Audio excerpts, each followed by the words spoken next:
Hello, welcome to this educational initiative. I am Dr. Yogesh Pitwa, spine surgeon from Bangalore.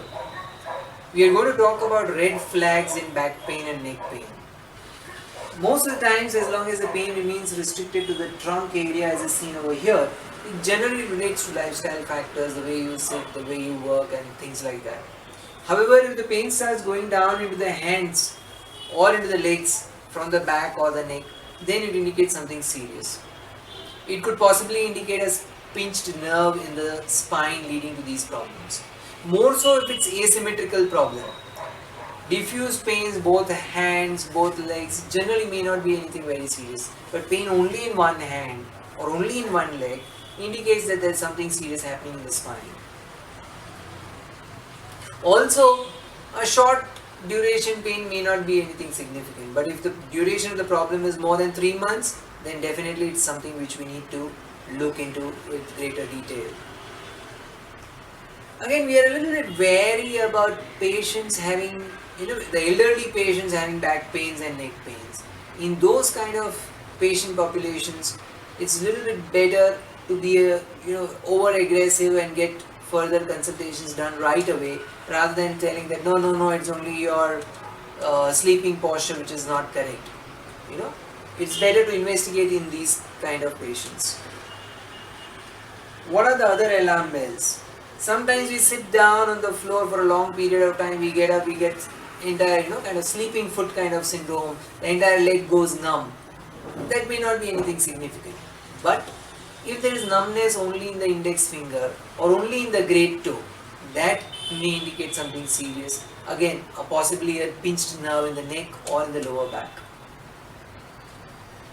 Many times we have a heavy, strenuous physical activity and then we get some kind of back pain, neck pain. That may not be anything significant. But if a person says, I go to sleep and then in the middle of the night I get up because of pain, that is something serious. It could possibly indicate some kind of infection in the spine or sometimes even a tumor as is seen over here. We also hear about people saying that I used to walk 2-3 kilometers till some time back, but in these days if I walk just about 100 meters and I start getting pain in the calf or heaviness in the buttock and things like that. Now that again could be something serious. It could possibly indicate some kind of pinched nerve phenomenon in the spine, also referred to as spinal canal stenosis, as is seen in the MRI over here. Sometimes we see old people walking unsteadily across the street and we say, it's just an age-related change.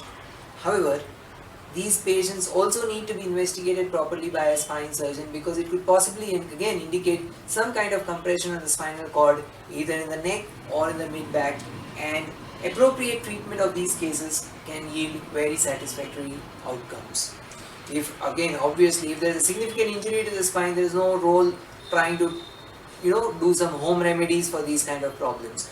Obviously, an urgent reference to a spine surgeon is necessary. If there is a history of malignancy anywhere in the body, anytime in the recent past or even in the distant past, one has to take consultation immediately if the person reports back pain. If there is a history of unexplained weight loss, we go on a diet, we lose weight, it's obvious. However, if there is unexplained weight loss associated with back pain, again, it could possibly indicate some kind of cancer in the spine, as is seen over here in this particular MRI, and this obviously requires an urgent reference to a spine surgeon.